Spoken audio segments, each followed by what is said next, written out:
Bantay yung tawag namin sa kanya.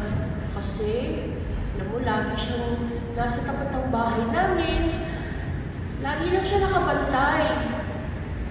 Alam niyo, napunod lang kasi siya ni tatay noon. Sabi nga ni tatay, askal nga lang daw yung si Bantay.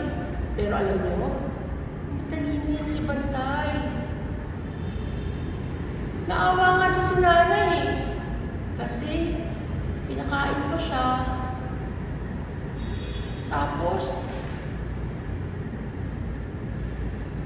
yung si Bantay, lagi lang yan nakaupo sa tapat ng gate namin. Kasi nga, yan ang dahilan kaya namin siya tinawag na Bantay. Tutuwa nga kami kay Bantay eh. Alam nyo, lagi niya kami sinasalubong. Lalo-lalo na pagka galing ko sa eskwela. Lagi niya akong pinahabol. Lagi kami naglalaro.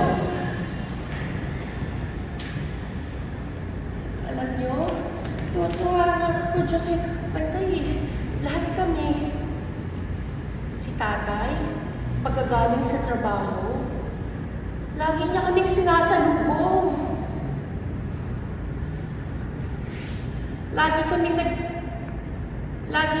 Lagi siyang nakabantay sa tapat ng bahay. Nag-aantay.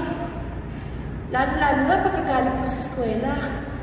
Tapos, magkukwento ako, makikinig siya sa lahat ng kwento ko. Para bang tuwa-tuwa siya sa lahat.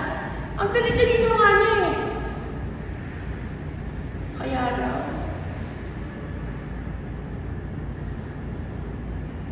yung isang araw, nung paparating si tatay, sinalubong siya ni Bantay. Tapos may paparating na sasakyan. Tapos wala na.